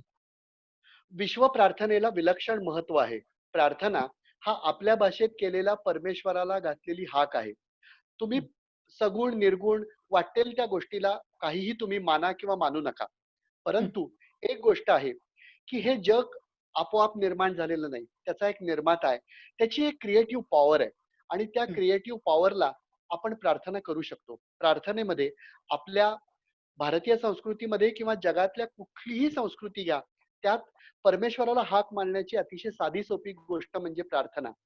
त्या प्रार्थनेतून आपण या म्हणजे हा जो दूषित असलेला भाग आहे त्याच्या विरुद्ध निश्चितपणे परमेश्वराकडे प्रार्थना करू शकतो. विश्व प्रार्थनेकडे आणि विश्व चैतन्य शक्तीकडे ऊर्जा मागू शकतो की आमच्या आयुष्यातला जो अंधार आहे तो योग्य पद्धतीनं दूर करून आम्हाला योग्य, निरामय आणि उत्तम असं आरोग्य तू प्राप्त करून देऊ शकतोस. सगळ्यांनी मिळून जर ही प्रार्थना योग्य पद्धतीने म्हटली किंवा केली तर मला निश्चितपणे गॅरंटी आहे की वैश्विक विचारांवर याचा निश्चितपणे फरक पडू शकतो. एका शास्त्रीय आणि विज्ञाननिष्ठ असलेल्या गोष्टींच्या अनुषंगाने मी असं बघितलेलं आहे की आपल्या इथे प्रार्थनांमुळे किंवा विचारांमुळे एक विचारांचे ग्राफ आणि त्याचा बल्क तयार होतो. उदाहरणार्थ अनेक हिंसक घटना जेव्हा घडतात तेव्हा अनेक व्यक्तींच्या मनात असलेली, अनेक समूहांच्या मनात असलेली एक विषारी किंवा विखारी भावना एखाद्या लाटेसारखी पर्कोलेट होत जाते आणि एक विध्वंस घडतो. आणि जेव्हा अतिशय चांगली घटना घडते त्याचाही विश्व प्रार्थनेशी संबंध असतो. अनेक लोकांनी एका गोष्टीसाठी केलेली सूत्र आणि सूत्रबद्ध प्रार्थना ही त्या त्रासातनं निश्चितपणे लोकांना बाहेर काढू शकते. याच्यामध्ये कुठलंही प्रकारचं दैववाद, अंधश्रद्धा किंवा थोतांड नाही. पण आपण परमेश्वराला केलेली प्रार्थना ही त्या जगनियंत्याला आणि त्या सुपर पॉवरला केलेली प्रार्थना असते. त्यामुळे ती ऐकली जाईलच. खरंय. खूप छान. हाय भारती, हाय सागर. संजीवनी पाटील दुबईहून आपल्या बरोबर आहेत. त्यांनी सुद्धा नमस्कार. म्हटलं होतं. संजीवनी पाटील या एक अतिशय हरहुन्नरी आणि मराठी माणसाला पुढे आणण्यासाठी अतिशय जबरदस्त काम करणाऱ्या एक तिकडच्या मराठी भाषेच्या नेत्या आहेत असं म्हटलं तरी चालेल. कारण हो, मराठी हो. भाषा टिकवण्यासाठी संजीवनी ताईंनी केलेलं काम हे अद्वितीय आहे. म्हणजे त्या केवळ माझ्या परिचित आहेत असं म्हणून नव्हे, पण मी त्यांचं काम जवळून बघितलंय आणि अनेक वाह! छान गोष्टींना त्यांनी अतिशय सुंदर आयाम दिलाय. आणि तुम्हाला म्हणून सांगतो की त्या कॅनडात पण असतात. हो. पण आता ते आता विश्व शांतीवरून आणि एकदमच त्यांचं मी म्हटलं की तुम्हालाही सांगावं. विद्या विचार प्रश्न काय करायचं पुढे आता? आपल्याला सुरू तर ठेवायचेच आहेत तसे एपिसोड्स. हो, नक्की. बेसिकली तुम्ही आता मगाशीच सांगितलं की कर्मवादाचा सिद्धांत तुम्ही सांगतच आहात. तर हो, हो. खूप वेळेला लोकं त्यांच्या अडचणी घेऊन तुमच्याकडे येतात. तर त्यांना अशी अपेक्षा असते की काहीतरी स्तोत्र सांगावं, काही रत्न बरोबर. सांगावी आणि राइट. मंगळ या ग्रहाचा पण म्हणजे म्हणतात तसं की मंगळाची अशी एक भीती असते. अरे बापरे, बापरे मंगळ आहे किंवा लग्नाच्या हो. वेळेला लाइक मंगळ बघण्यात येतो. तर करेक्ट. ते मला मंगळाच्या याच्याबद्दल पण सांगा. म्हणजे असं मंगळ म्हणजे एवढा भीतीदायक आहे का? आणि दुसरी गोष्ट म्हणजे ही रत्न नंतर स्तोत्र वाचून किंवा रत्न वापरून म्हणजे खूप वेळेला ना खूप म्हणजे महागाची पण असतात ते सगळ्या गोष्टी. तर त्याने काही बरोबर. फरक पडतो का? हो, निश्चितपणे. तुमच्या पहिल्या प्रश्नाचं उत्तर मी देतो, की रत्न हा जो भाग असतो, तो तुमच्या वैयक्तिक पत्रिकेमध्ये एखादा ग्रह जर वीक असेल, तर त्याला मोटिव्हेशनल पॉवर देऊन तुमच्या निर्णय शक्तीवर जबरदस्त परिणाम करणारा रत्न हा फॅक्टर असतो. तुम्हाला जर रोज तुम्ही ₹10,000 कमवत असाल आणि अचानक मी येऊन सांगितलं, की विद्या तुमच्या पत्रिकेमध्ये मी $1 ट्रिलियन म्हणजे तुमच्या खात्यामध्ये मी ते डिपॉझिट केलेत. परमेश्वर करो आणि तशा पद्धतीची अनेक वेळा परमेश्वराने तुम्हाला संधी देवो. तर हे $1 ट्रिलियन जेव्हा तुमच्या बँक खात्यामध्ये जमा होतात, त्यावेळेला तुम्ही ते प्रत्येकाला दाखवत नाही किंवा ते तुम्ही ॲक्चुअल कॅरी करत नाही.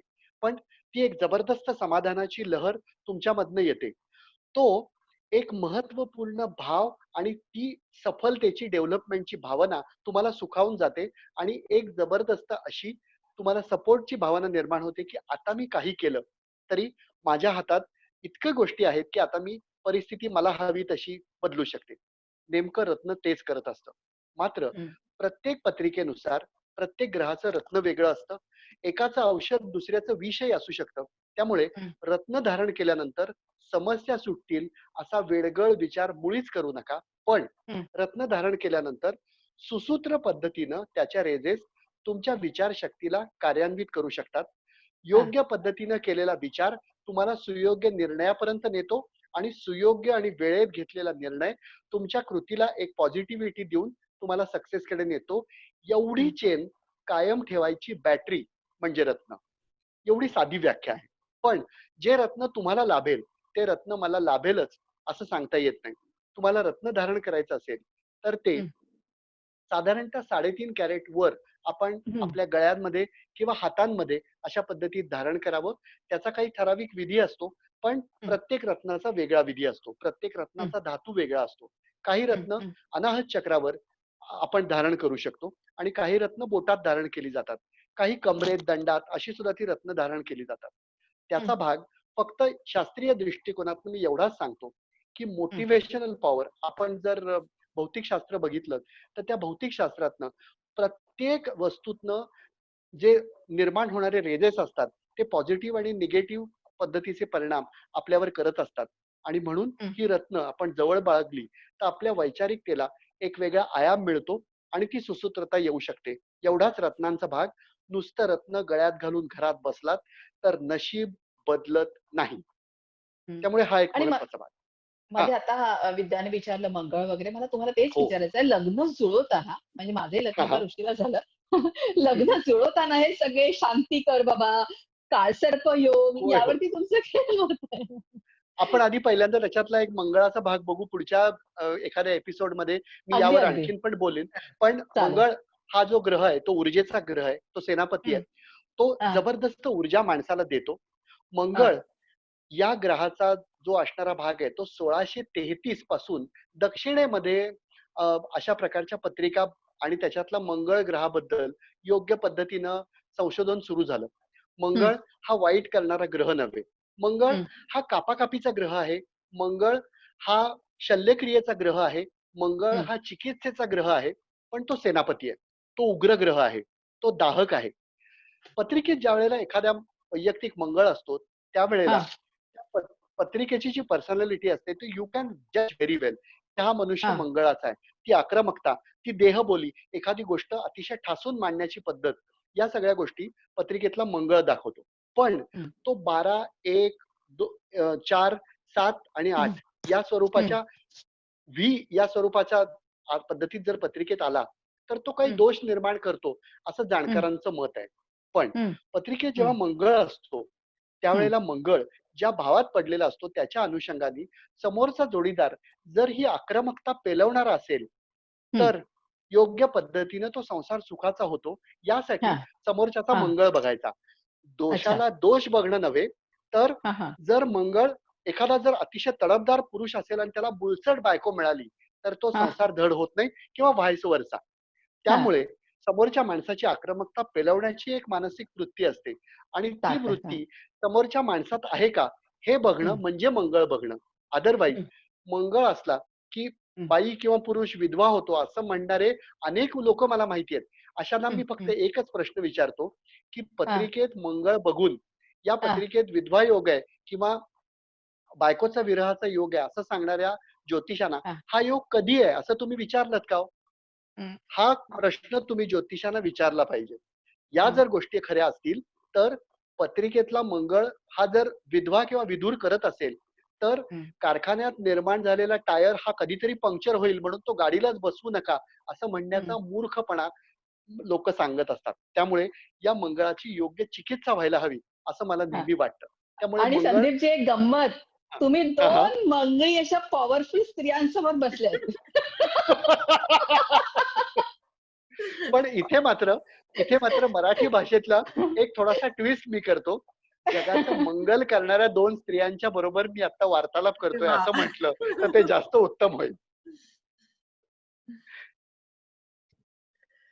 मृदुला हॅलो. तुझा आवाज, हा, आवाज हा. मृदुला आवाज.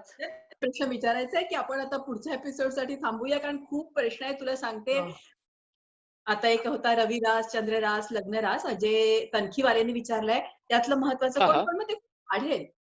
नाही, आपण बरं, आपण मला मला वाटतं 1 तास होतं तर एका वाक्यात उत्तर देतो की लग्न रास ही अत्यंत महत्वाची. चंद्रराज जी असते ती आपला स्वभाव ठरवते, पण लग्न रास ही संपूर्ण आयुष्याला कलाटणी देणाऱ्या घडणाऱ्या सगळ्या ग्रहांचा एकत्रित परिपाक असतो. त्यामुळे हं. पत्रिका बघत असताना सुद्धा जन्म लग्न पत्रिका बघतात, नुसती राशीची हं. पत्रिका नव्हे. Yes. पण तुमच्या बरोबर बोलून आज मला अतिशय आनंद झाला. आपण एक हं. काही राशींबद्दल बोललो आणि काही गोष्टींबद्दल गप्पा मारल्या. पण याच्या सुद्धा पलीकडे जाऊन या शास्त्राचं कुतूहल कायम ठेवत आणखीन अशा रोचक गप्पा तुमच्याबरोबर मारायला मला खूप आवडेल. BMMच्या प्रेसिडेंट असलेल्या विद्या आणि सगळ्या लोकांची आणि रसिक प्रेक्षकांची अतिशय लाडकी असणारी मृदुल यांनी ग्लोबल विलेज कट्ट्यावर आज मला इथे बोलायची संधी दिली, माझं मत मांडायची संधी दिली आणि त्याहीपेक्षा देशोदेशी असलेल्या अनेक रसिकांना माझं बोलणं पोहोचवण्याची संधी दिली. त्याबद्दल मी अतिशय मनापासून तुमच्या दोघींचेही आभार मानतो. मला नक्की खात्री आहे, की याच रसिकांच्या अनेक प्रश्नांसाठी आपण पुढच्या वेळेला नक्की भेटू. पण हा अपार आणि मनःपूर्वक आनंद मला दिल्याबद्दल मी सर्व रसिक प्रेक्षकांचा मनापासून आभारी आहे. Thank Vidya. Vidya, thank thank you. Thank you बोला, सो बोला. मच. Thank you. मला एवढंच तुम्हाला म्हणायचंय, की जेव्हापासून मी तुमचं हे आपण नाक्यावर तुम्ही येणार, हो, देशविदेशात हो. केवढे चाहते आहेत तुमचे. हो. सगळेजण इतके उत्सुक होते तुम्हाला ऐकायला. विद्या, तुझं शेवटचं काय वाक्य बोलशील? आणि मग आपण एकमेकांना बाय बाय करूया. नक्की, नक्की. आणि खरंच आजची म्हणजे तुमची मुलाखत, तुम्हाला तर मी ओळखत होतेच, पण आजची मुलाखत घेताना आपण म्हणतो ना, स्वभावाचे पैलू एक उलगडत जातात. तशा Right. गोष्टी उलगडत गेल्या आणि मला पुढे तुमच्याशी बोलायला पुढच्या सेशनला नक्कीच आवडेल आणि ते लवकरच येईल. निश्चितपणे. Thanks to Mridula. ती एवढं मोठं मराठी ग्लोबल विलेजमध्ये ते काम करते आहे. तिने ते सगळं Facebook प्रयत्न आणि चाललेत. वेबसाईट आणि Right. म्हणजे खरंच कारण काय असतं ना Mridula, it is not easy. मला माहितीये इथे येऊन या सगळ्या गोष्टी एकत्रित करायच्या आणि समाजासाठी काम करायचं. तर याच्यासाठी खूप म्हणतात तसं म्हणजे आमच्या घरात म्हणतात की चला सुरू झाल्या की लष्कराच्या भाकऱ्या. तर आपण त्या प्रोफेशन भाकऱ्या सोडून आणि प्रोफेशन सोडून तर भाकऱ्या नक्की पण तू आवडीने करतेस ती गोष्ट आणि एवढा प्लॅटफॉर्म चांगला देतेस थँक यू. आणि लोकांपर्यंत गोष्टी पोहोचतायत. तर खरंच मनःपूर्वक तुझे धन्यवाद. आणि विद्या, किती पुढच्या छान seasonला बोलली ग तू. मला इतकं बरं वाटतं माहितीये. अगं नाही का आपल्यामधला एक कॉमन धागा आहे की आपण या हा. हा, बोल. आहोत आपलं करिअर वगैरे सगळं सोडून नवीन करिअर हा. तयार करतोय. तू ज्या आता करते आहेस ते 10 वर्षापूर्वी मी पण सुरुवात कुठेतरी केलेली होती या गोष्टीची आणि आपण खूप चांगल्या मनाने केल्या ना गोष्टी की नक्की अगं सगळ्या गोष्टी छान वा. होतात. तर तुला नक्की म्हणतात तसं पूर्ण शुभेच्छा माझ्यातर्फे आणि थँक्यू सो मच की मला तू इन्व्हाइट केलंस. थँक्यू संदीपजी. आणि नाही आपण पुढच्या सेशनला लवकरच विद्या, तू पुढच्या महिन्यात आलीस हे भेटूया माझं भाग्य आहे. संदीपजींना. नाही ग एवढं काही नाही, खरंय. विचार, मी संदीपजींशी बोलले तेव्हा विद्या येणार हे म्हटल्याबरोबरच मला किती आनंद झाला. नाही Yes, पण या मलाही खूप निमित्ताने आपली मनापासून मनं जुळली आणि आपलं कनेक्शन झालं म्हणतो ना आपण चांगल्या व्यक्तींची हा. एकमेकांशी ओळख झाली. तर थँक्यू सो खरंय. मच. आणि या कार्यक्रमाच्या मला निमित्ताने हो, बोला या बोला. आम्ही या तुम्हाला बोला बोलायचं. बोला. या कार्यक्रमाच्या निमित्ताने पुन्हा एकदा संपूर्ण महाराष्ट्राने आणि सगळ्या जगाने बघितलं की फक्त मृदुला किंवा फक्त विद्या माझ्याशी जर बातचीत करत असती तर कदाचित तो कार्यक्रम मोनोटोनच झाला असता. 3 पक्ष एकत्र आल्यानंतरच सरकार स्थिर होऊ शकतं याचा पुन्हा एकदा असलेला जो महत्वपूर्ण भाग आहे तो जगाने बघितला. मला त्याच्यावर कुठलीही राजकीय टिप्पणी म्हणून ही गोष्ट घेऊ नका. पण तुमच्या हा. दोघींशी बोलताना मला खूप छान वाटलं. तुमच्या दोघींच्याही म्हणजे 3 तिघाडा संस्थांना काम माझ्या बिघाडा ही म्हण आता कालातीत टाकूया आपण. करेक्ट आहे. नाही तर चौथा खूप अतुल आहे ना कारण की अतुल हो, आहे की अतुल आहे. म्हणून नाही पण अतुलजींच्या हाती रिमोट कंट्रोल आहे ना. हो हो हो. त्यामुळे ते रिमोट कंट्रोल त्या पद्धतीत चालेल. आहे. तर हो नक्की. खूप हो. मनापासून शुभेच्छा आणि सगळ्या देशीच्या रसिका मंडळींना मी मनःपूर्वक पुन्हा एकदा शुभेच्छा देतो. तुमच्या आयुष्यात आयुरारोग्य, संपन्नता, शांतता आणि स्थिरता परमेश्वराच्या कृपेने अतिशय भरभरून मिळो आणि आयुरारोग्य तुम्हाला असंच मिळत राहो आणि तुमच्याशी हा रसिक संवाद अखंड कायम राहो या शुभेच्छेसकट. Thank you very much. थँक्यू. धन्यवाद. धन्यवाद विद्या, संदीप. धन्यवाद. धन्यवाद मृदुला, संदीप. Bye bye. सगळ्यांनाच टाटा. आणि ज्यांनी रसिक प्रेक्षकांनी ऐकला त्यांना तर त्याहून धन्यवाद.